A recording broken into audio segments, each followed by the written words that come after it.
Cuando pensamos en el antiguo Egipto solemos imaginar escenas casi míticas, pirámides brillando bajo el sol, faraones caminando entre templos sagrados, sacerdotes hablando con los dioses y un desierto que parece eterno. Pero esa visión romántica dista mucho de la realidad. Si realmente despertaras allí, en medio de ese mundo fascinante y brutal, la verdad es que no sobrevivirías ni un solo día, porque el Egipto antiguo, detrás de su gloria, escondía un entorno tan extremo y tan hostil que solo quienes nacieron allí podían soportarlo. Lo primero que te golpearía sería el clima. Un clima que no perdona, un clima que no entiende de debilidades. Imagina abrir los ojos y sentir cómo la temperatura se dispara hasta los 50 grados centígrados. Un calor que no viene solo del sol, sino de la arena, de las paredes, del aire mismo. Un calor que parece querer arrancarte la respiración desde adentro. La deshidratación no es una amenaza lenta, es un enemigo que actúa en minutos.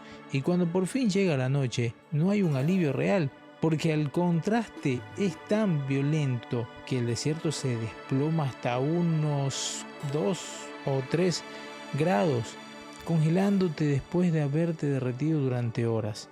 El cuerpo moderno, acostumbrado a comodidades, no soportaría ese golpe. Los egipcios lo intentaban todo. Colgaban esteras húmedas en las entradas, usaban abanicos de palma para mover un aire que casi no refrescaba, y en las noches encendían pequeñas hogueras dentro de las casas para no temblar de frío, pero sin saberlo estaban respirando humo tóxico y monóxido de carbono. Las mismas soluciones que les permitían sobrevivir los estaban dañando por dentro día tras día, respiración tras respiración. Y si aún así el clima no lograra derribarte, el desierto querría intentarlo de otra manera. Las tormentas de arena eran un enemigo impredecible, violento, capaz de aparecer sin aviso, levantando nubes densas que te cegaban, te desorientaban y te llenaban los pulmones de polvo. Podías perder el camino, caer, asfixiarte o simplemente desaparecer entre ese torbellino marrón que no distingue entre viajeros, animales o aldeas enteras. En Egipto, una tormenta de arena no era un fenómeno natural, era una sentencia. Si por suerte lograbas refugiarte, la verdadera batalla empezaría dentro del cuerpo. La vida en el antiguo Egipto era corta, mucho más corta de lo que imaginamos. La mayoría no llegaba ni a los 30 años y muchos morían antes de los 24. Enfermedades que hoy consideramos menores como una simple infección eran prácticamente mortales. La tuberculosis, el tétanos, los virus intestinales, los parásitos, todo circulaba sin control. No existían vacunas, no existían antibióticos, tampoco había buena higiene. La medicina era una mezcla de conocimiento práctico limitado y creencias religiosas. Muchas dolencias se atribuían a castigos de dioses o espíritus malignos, por lo que las curas incluían hechizos, plegarias y amuletos que no podían detener una infección real. No morías por falta de fe, morías porque la ciencia aún no era lo suficientemente avanzada como para salvarte. Pero si no te mataba la enfermedad, el hambre podía intentarlo. La vida en Egipto dependía absolutamente del Nilo, y cuando el río no crecía lo suficiente, las cosechas fallaban y comenzaba el desastre. Plagas de langostas, sequías, inundaciones impredecibles, cambios climáticos provocados por erupciones volcánicas muy lejanas, cualquier cosa podía destruir el sustento del año entero. Las hambrunas eran frecuentes y crueles.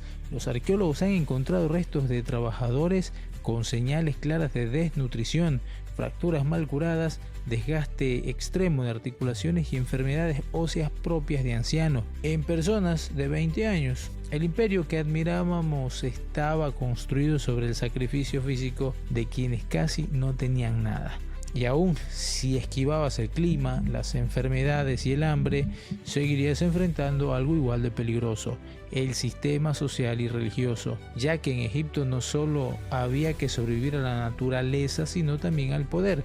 La figura del faraón lo dominaba todo, era un dios viviente incuestionable. Dudar de él no era un acto político, era un sacrilegio. Los sacerdotes controlaban el pensamiento, Los impuestos eran estrictos y los castigos despiadados. La soledad era rígida, jerárquica, inmóvil. Si nacías pobre, morías pobre. Si nacías campesino, morías campesino. Si nacías bajo un señorío, pertenecías a ese señorío toda la vida. No había ascensos, no había movilidad, ni tampoco voz. Los testimonios históricos muestran que la violencia era parte del orden cotidiano. Golpizas, mutilaciones, trabajo forzado, persecuciones. Incluso los faraones vivían en medio de tensiones internas, como guerras, amenazas de invasión, conspiraciones, rebeliones campesinas. La imagen que tenemos de civilización estable y pacífica no es del todo cierta, ya que Egipto era hermoso, sí, pero también era un lugar donde la vida pendía de un hilo, que podía romperse en cualquier momento por cualquier razón. Y aún así, en medio de todo ese caos, Egipto logró construir pirámides que desafían el tiempo, templos que parecen hechos de luz, escritura, astronomía, arte, arquitectura y una visión espiritual tan profunda que sigue fascinando miles de años después.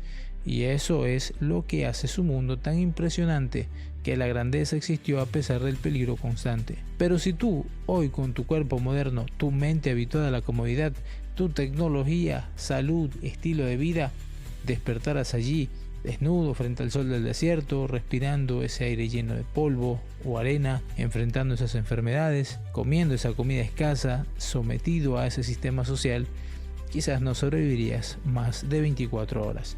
No porque seas débil, sino porque aquel mundo no estaba diseñado para ti. Estaba diseñado para ellos, para quienes nacieron allí, vivieron allí y perecieron allí. El antiguo Egipto fue una civilización extraordinaria, porque sobrevivir ya era un acto extraordinario.